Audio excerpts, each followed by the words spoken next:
किसान साथियों, इस समय गेहूं की फसल 70 से 75 दिनों की हो चुकी है और बालियां निकलने वाली हैं। कुछ खेतों में बालियां निकल चुकी हैं और कुछ खेतों में निकलने वाली हैं। अर्थात कहने का मतलब यह है कि बालियां अभी तने के अंदर ही है और बाहर भी नहीं निकल पाई। तो इस समय कौन कौन से स्प्रे करने चाहिए जिससे बाली में दानों की संख्या ज़्यादा हो, दानों का रंग साफ और अच्छा दिखाई दे और दानों का आकार मोटा हो। तो किसान साथियों, आपने बेसल डोज में जुताई करते समय क्या डाला, क्या नहीं डाला, इस बात की इस समय चर्चा करने से कोई मतलब नहीं, क्योंकि हमारी फसल अब 80 दिनों की हो चुकी है। इस समय कौन सा खाद देना है, इस चीज की जानकारी हम इस वीडियो के माध्यम से आपको देंगे। किसान साथियों, हम जो स्प्रे बता रहे हैं उसका स्प्रे फसल में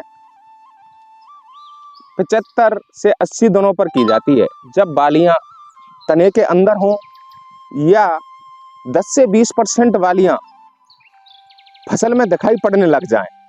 तो किसान साथियों, आप जो ये बाली देख रहे हैं इसकी लंबाई तो काफी है, लेकिन आगे इसमें किस प्रकार का दाना होगा, कितना मोटा होगा, कितना चमकीला होगा, ये तो फसल आने के बाद ही पता चलेगा। अगर किसान समय पर अपनी फील्ड में स्प्रे कर देता है तो 100% बाली में दानों की संख्या भी बढ़ेगी, दानों का चमकीलापन बढ़ेगा और दाने का आकार भी मोटा होगा। तो किसान भाइयों, इसके लिए आपको NPK 05234 का स्प्रे करना चाहिए। किसान साथियों, मेन बात यह है कि इसमें कौन कौन से पोषक तत्व होते हैं। फास्फोरस और पोटास, ये दोनों तत्व पौधे में बाली निकलते समय बहुत ही जरूरी होते हैं, जिनमें पोटास अति आवश्यक तत्व है। हम बात करें फास्फोरस की, तो फास्फोरस का जो मेन रोल होता है वो तने को मजबूत करता है, बालियों की लंबाई को बढ़ाता है और इसी के साथ दानों की संख्या को भी बढ़ाता है। दूसरा जो पोषक तत्व है पोटास, उसका जो मुख्य कार्य होता है वो दानों को चमकदार और साथ में मोटा भी बनाता है। और जो मेन जो कार्य पोटास का होता है, हमारी जमीन में पड़े हुए जो पोषक तत्व हैं उनको पौधों के हर हिस्से तक पहुंचाने का होता है। अगर किसी खेत में पोटास की कमी है तो आप ये मानो कि जो आपने बेसल डोज में अपने खेत में डाला था वो ऐसे की ऐसे पड़ा रहेगा और वो पौधों के किसी काम नहीं आएगा। अगर किसान समय पर पोटास की पूर्ति कर देता है, जो दानेदार लाल कलर का आता है, किसान उसका समय पर स्प्रे करता है, तो सभी पोषक तत्व एक्टिव होकर पौधे को सहारा प्रदान करते हैं और हमारी एक स्वस्थ फसल होती है। किसान भाइयों, इन दोनों खादों के साथ बोरोन का भी प्रयोग अति आवश्यक है।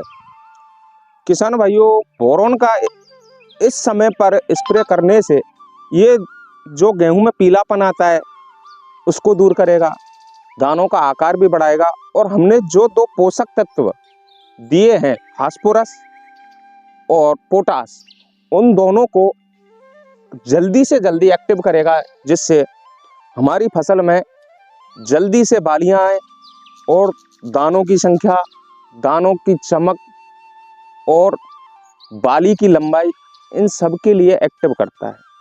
इसी के साथ किसान भाई ये सोच रहे होंगे कि किस प्रकार से देना और इसकी मात्रा क्या होगी।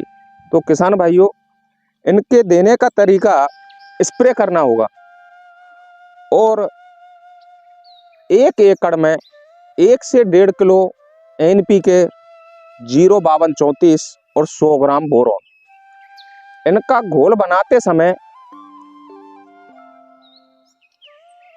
200 से 250 लीटर पानी लेना है और अपनी फसल में स्प्रे करना है। सावधानी ये होनी चाहिए कि आप जिस खेत में स्प्रे कर रहे हो उस खेत में ऐसा पौधा एक भी ना रहे जहां आप स्प्रे ना कर पाएं। कुछ किसान भाइयों ने हमसे पूछा कि क्या इस समय डीएपी और यूरिया का स्प्रे भी कर सकते हैं। बिल्कुल किसान भाइयों, लेकिन बाली आते समय नाइट्रोजन की कोई आवश्यकता नहीं होती।